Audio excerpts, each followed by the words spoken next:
Hello everyone, my name is Hasun Kim.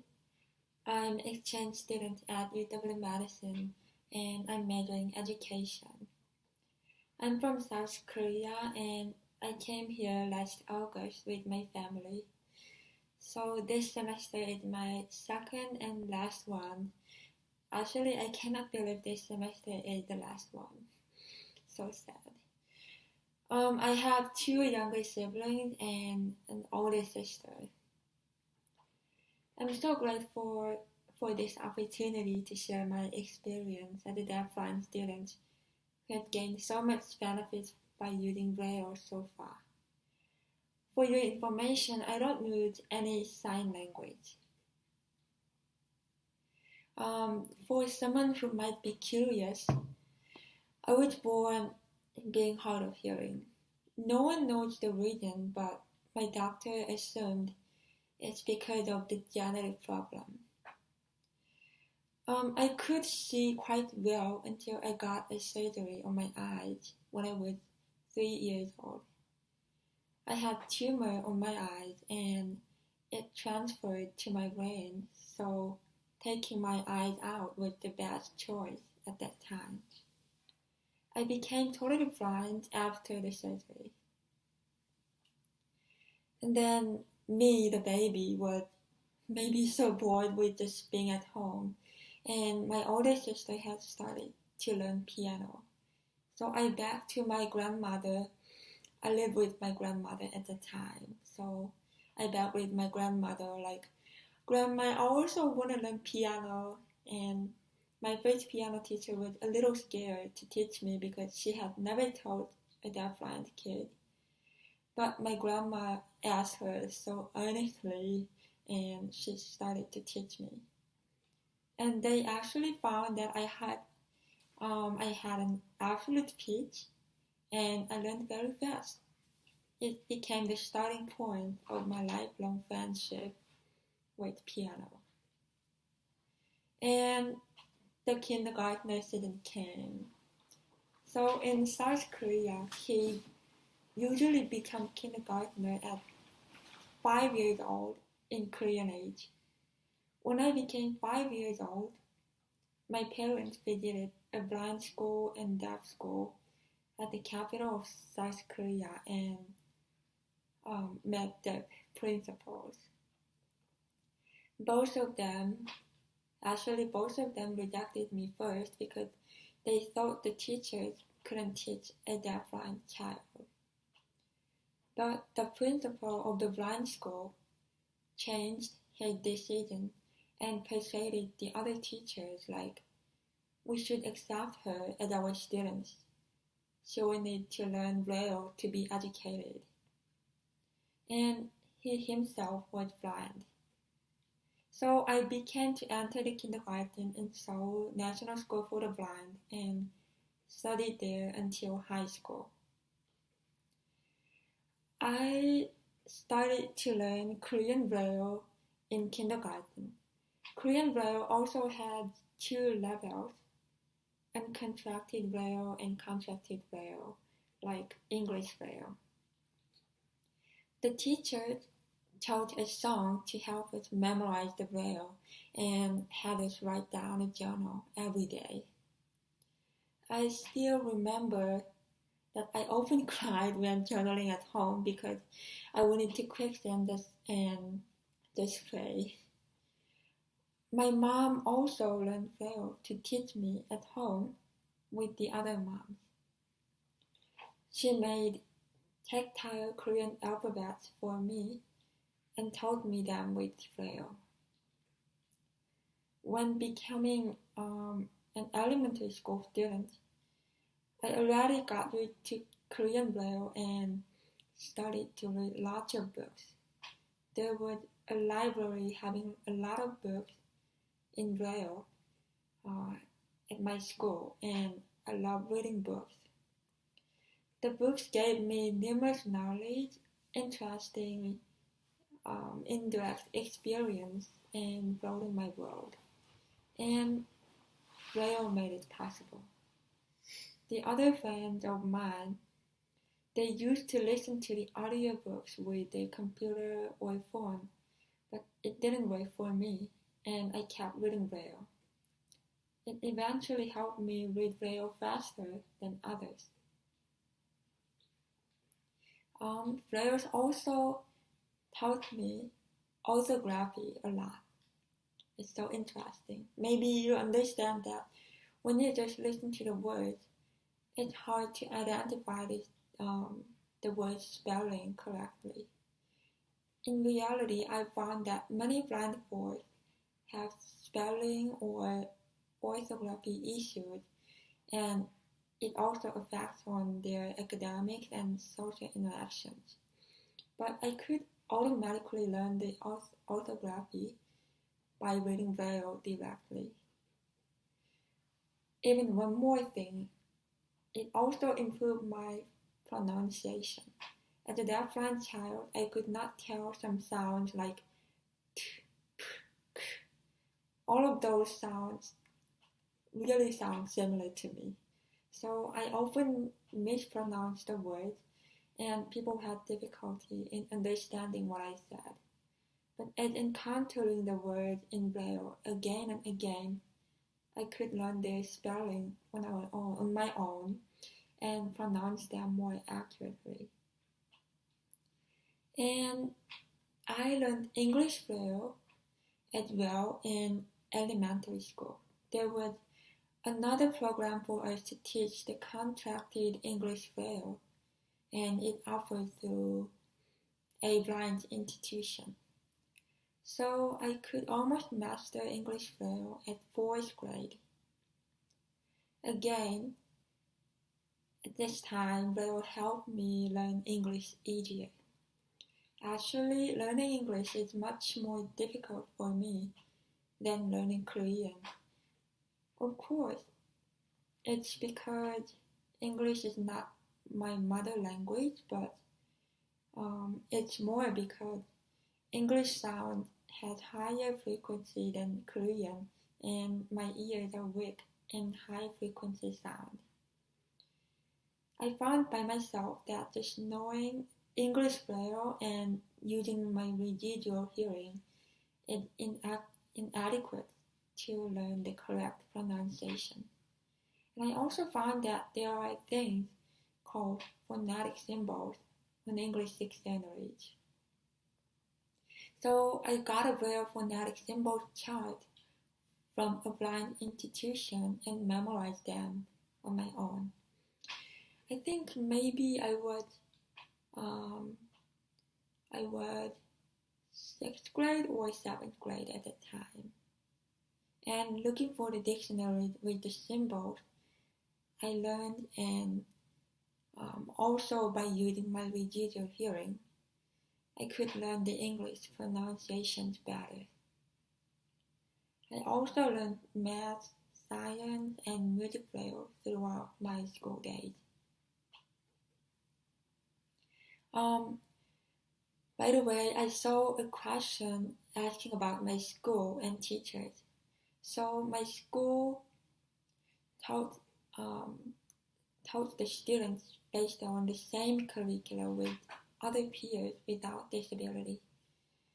We learned Korean, English, math, social studies, sciences, ethics, music, art, PE throughout my school days. We also joined student clubs, and I even made and run a study group maybe at 11th grade. And at becoming high school students, we have to decide which way to go between keeping studying or learning massage. I chose studying because I wanted to go to a distant university. My school also offered diverse after-school programs, so I could learn how to use the computer with screen reader or how to play violin, and I also could participate in a band and prepare Korean SAT through the after-school program. Regarding the relationship with my friends, Mostly, I maintained good relationship with them. Actually, when you were young, they often... 유저 이미지. 현재 이미지에 있습니다. 포토부스 윈도우 챕터. Oh, sorry. That's the voiceover on my Mac. So when you were young, my parents often teased and excluded me for the reason that I'm hard of hearing, unlike them. But as we grow, they stopped doing so and we became more intimate. I also met lots of nice teachers teaching their students well and having warm hearts toward their students. But few of them have understanding about their blindness, and sometimes I was excluded during classes or got hurted from their words, regardless of their intentions. However, I'm still grateful to have them as my friends and my teachers. And the materials for studying. The textbooks I used were provided from government through my school. I think they were made by an assigned Braille library. I also used to use other materials for school exams or Korean SAT, and they were provided through various channels. I got them through a website run by Department of Special Education or through some blind institution. Sometimes some of my friends' parents typed the materials so we could read them through our Braille computer. Getting those materials have been somewhat challenging because it takes quite a long time to type the materials, as you might already know, and also because of the lack of funding. And people usually do not want to offer their original files because they think it would violate their copyright. So I often had to use older materials or just wait until the new ones were provided. But interestingly, it eventually became a more motivation, leading me to choose education as my major.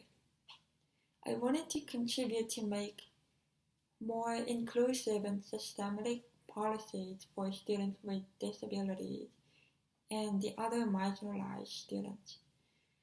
And I also really like to teach someone and help them grow.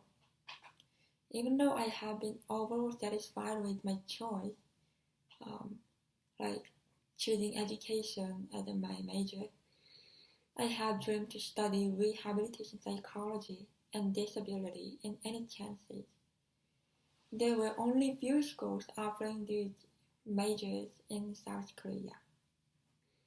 And as I began to achieve my another dream to be an exchange student, I chose UW Madison because this school is ranked as number 1 in rehab psych field. Last semester, I took a course in rehab psych department, and this semester I'm even taking 3 courses and giving up my major courses. Then, and how was the transition from South Korea to United States? So, yeah, it was not easy, not really. So I was scared and worried about it so much before coming here. And during the first few weeks after coming here, I had to learn how to navigate the campus. I had to adapt a new captioning system, and I wasted a lot of time waiting for the accessible circulator. I also had to figure out lots of other accommodations, like what works for me and what did not. I also struggled with getting used to English and the reading materials assigned for me, and tried hard to make friends. At that time, a day was way too short for me. But I'm so grateful that I have had great staff in the Disability Resource Center who have found ways with me, and that I have met lots of nice people both on and off campus, and I have gained numerous fun and meaningful experiences. I have learned much knowledge that I did not know, and I also learned ballroom dance, African dance, and ice skating.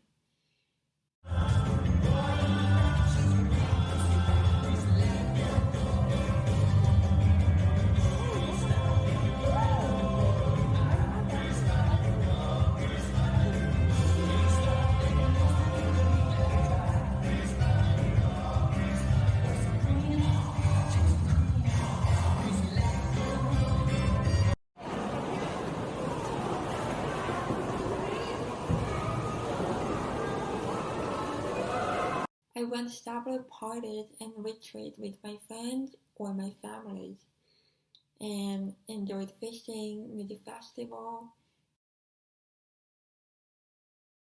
and a bonfire on the frozen Lake Mendoza with my friends. And this semester, I got a fortune to work with Lynette and teach Braille to a deafblind student of hers. And you should know, the ice cream made in UW Madison always fills me with happiness. Even though I sometimes feel being excluded because of language barriers and communication barriers, I feel much more comfortable with using English and still developing deeper and meaningful relationships with several friends of mine. One of you especially asked what kind of technologies I use as a college student. I mainly use my Braille computer named RareSense, my laptop with screen readers, and my Braille computer is very useful to read the class materials or do my assignments. It also can be connected to my laptop and convert the things on my laptop display into Braille, so I can read the captions during the classes or search the information for the assignments or college life using them. I also use my hearing aid, cochlear implant, and Roger to maximize my residual hearing.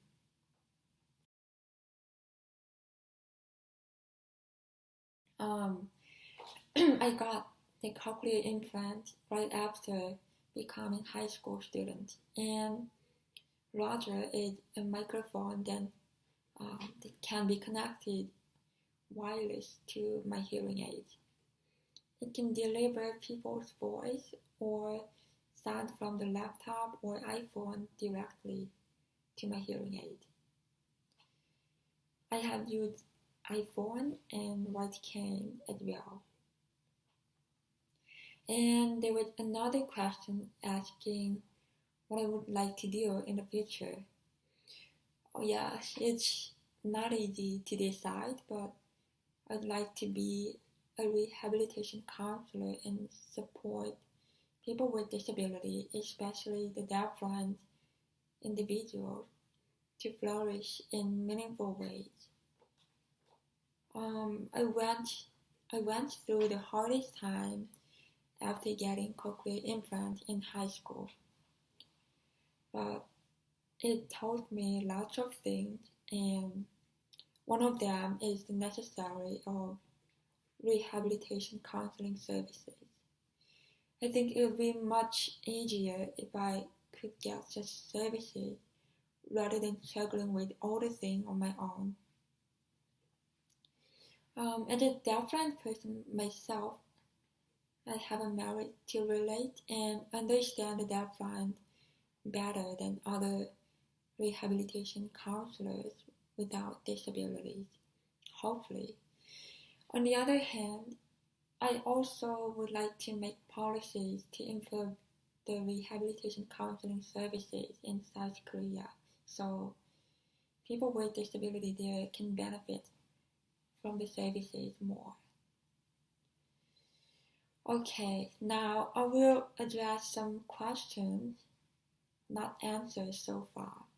So the first one is about similarities and differences between the educational system for the deafblind students in Wisconsin and South Korea.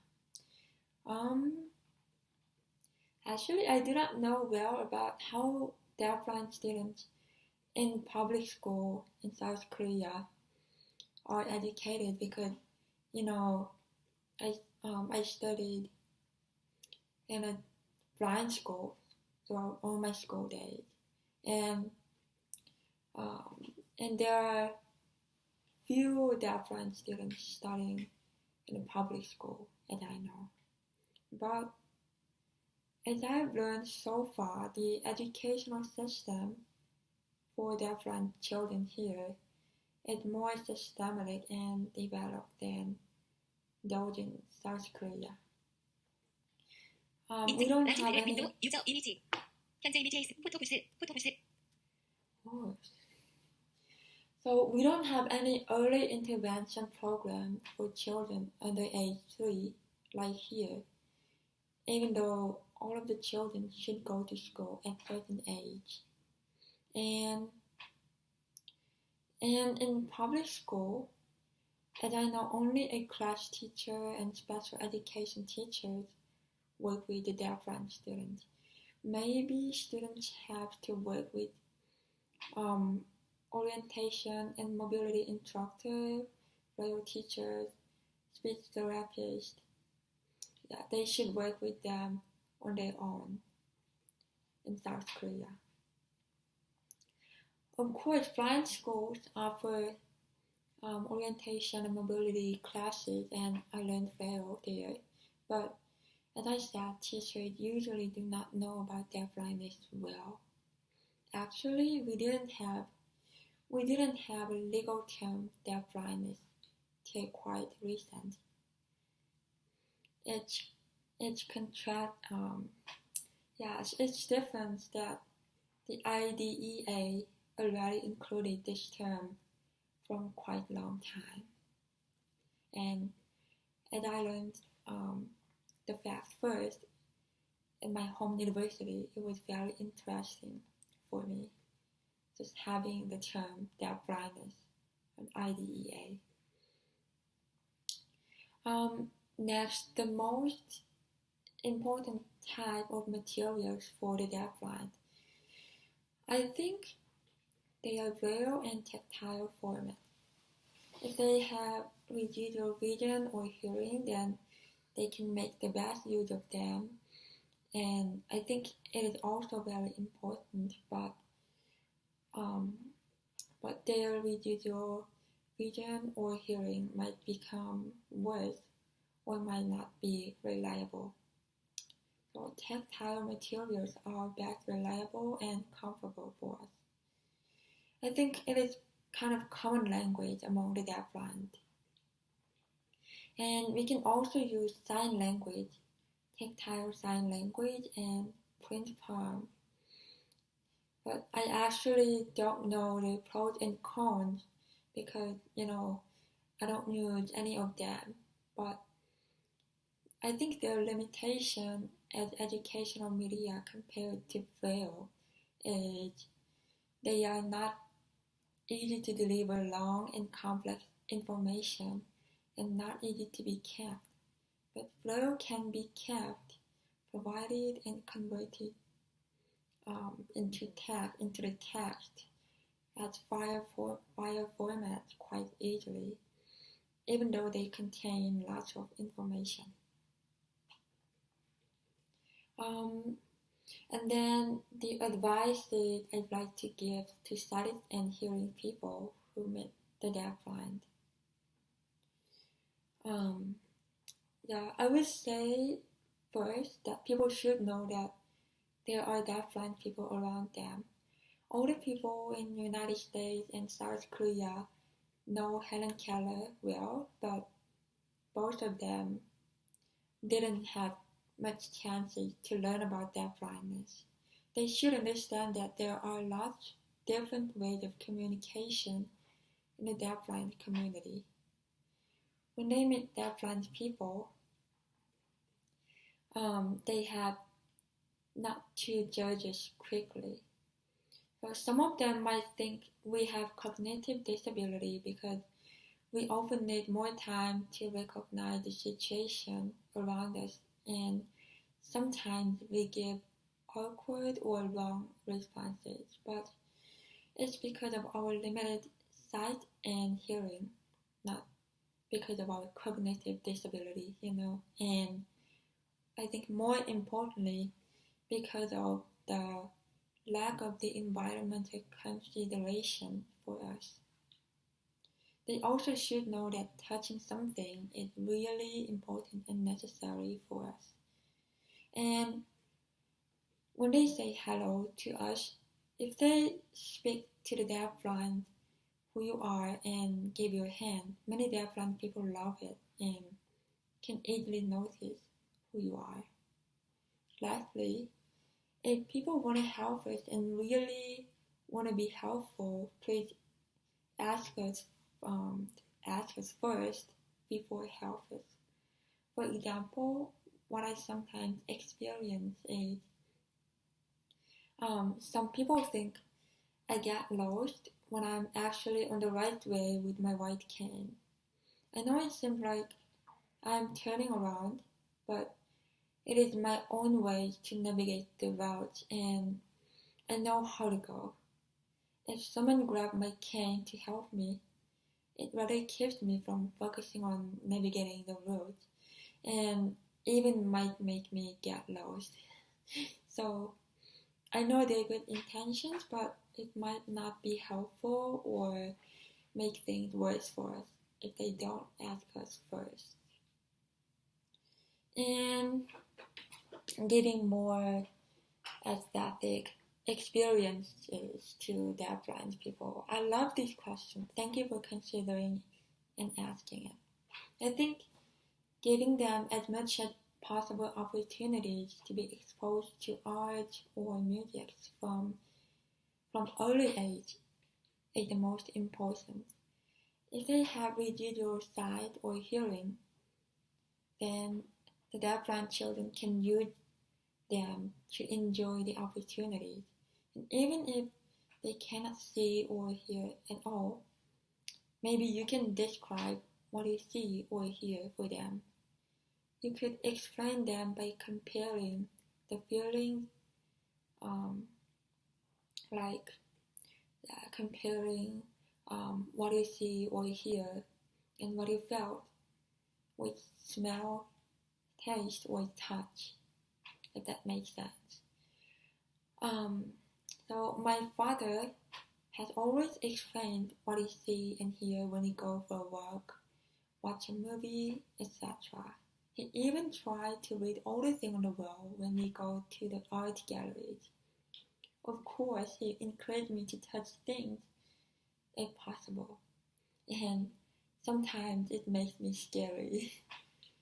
And yeah, because I feel like maybe he can ask me to touch a worm or an insect. Anyway, but it really has cultivated my curiosity, sensibility, and creativity. And when I was in elementary school, a teacher introduced her students a drawing tool for the blind. We used a rubber board and put a vinyl on it. If you drew things with pen on the vinyl put on the rubber board, then we could feel what it drew, and sighted people also could see it because we used pen. The teacher gave us animal toys and had us draw them after observing them by touch. I had a lot of fun through these activities and just want to recommend it to the deafblind children. And also, as I said, I love to play piano. I'm taking piano lessons this semester from a nice TA, teaching assistant.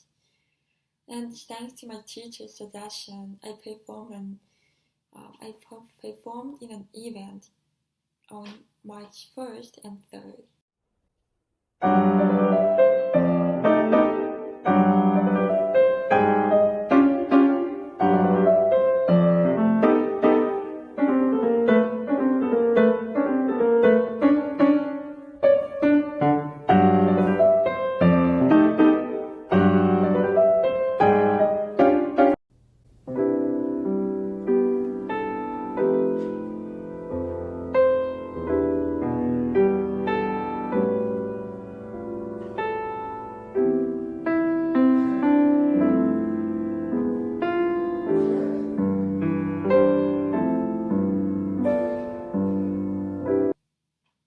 The music you have heard is the very performance I did. Yeah, it was fabulous. I was kind of nervous on the stage, but tried to enjoy the moment. And some of my friends I really loved came to see me. And I'm currently preparing for a competition hosted by School of Music at UW-Madison in April. Yeah, you should know, of course, I've used MusicFlow to learn and memorize those pieces. And the next is my hobby and what I like to do with my friends for fun. Well, I love listening to music or play piano, go for a walk, enjoy delicious food and perfume shopping, both on my own and with my friends and my family. And I really love to talk with people. As you imagine, it's hard for me to talk with many people at the same time. So I prefer one-on-one. Oh, why did my math just keep jumping? Anyway, so I prefer one-on-one or small gathering, and I think it helps us focus on and get to know each other better. I love it. And I value, I kind of person who value who I am with more rather than what I'm doing with them. Actually. And this is also a very interesting question, like my traveling experiences and the country's accommodation for the deafblind. Well, I've actually been quite many countries. I went Philippines, China, Thailand, and Cambodia for short-term missionary trips, my church, and also went United Kingdom, France, Australia, New Zealand, and even Rwanda in Africa as a family trip. And before coming here, I'd been in the United States twice more. But as I was quite young when I took those travel, my family or the other members usually assisted me, so I didn't have much chances to experience the accommodation for the deafblind at that time. Well, I'm experiencing and learning the accommodation processes and which resources are available for me, things like that, on my own in Madison the most. But one thing that I would like to share is one of my experience in Bruderhof. So Bruderhof is a Christian community existing around the world, and our family visited the community in Pittsburgh during the winter before I became 6th grade. In the community, the children clean the buildings or wash the dishes with their parents. What made me surprised was my friends helped me participate in those activities, even though I didn't ask them to do so. In South Korea, people usually think that cleaning or washing the dishes is challenging for me. They actually weren't concerned me They just want to concern me and care me, so they do my work instead of me and let me just sit down around the corner. But it actually made me bored or lonely, and most importantly, they might think that I cannot clean on my own. My friend in Brutal Hope told me the joy of being part and helping people, and gave me a sense of confidence rather than making me tired. And I think it's really important and what you should consider together when you teach or when you grow the deafblind children. And lastly, the advices I'd like to give to deafblind students, teachers, parents, and the Braille transcribers. So to the deafblind students, I would say, do not limit yourself. I know there are numerous barriers we have to face in our society, both in the United States and South Korea. But if so, what if even ourselves limit us?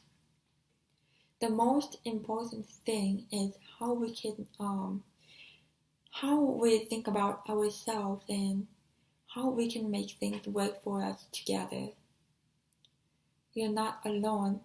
You do not need to cope with all the things on your own. You should not. Together we can make the better society for us and for all of the people.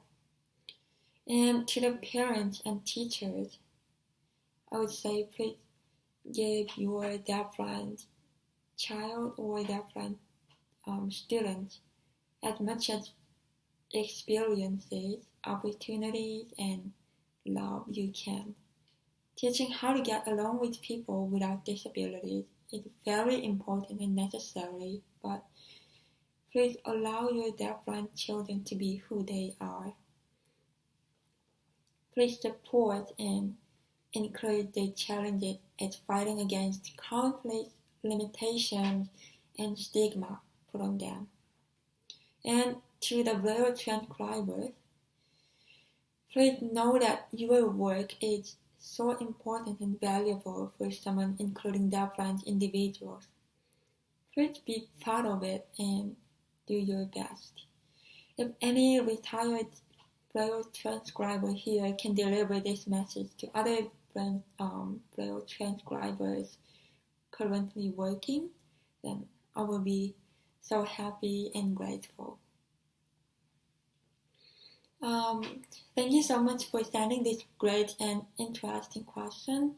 And in case anyone have more questions, please feel free to get my contact from Lynette and reach out to me. I'll be happy to get more questions and will try to do my best to give answers. Okay. Thank you for listening and hope you have a good weekend and we can enjoy spring soon. Thank you.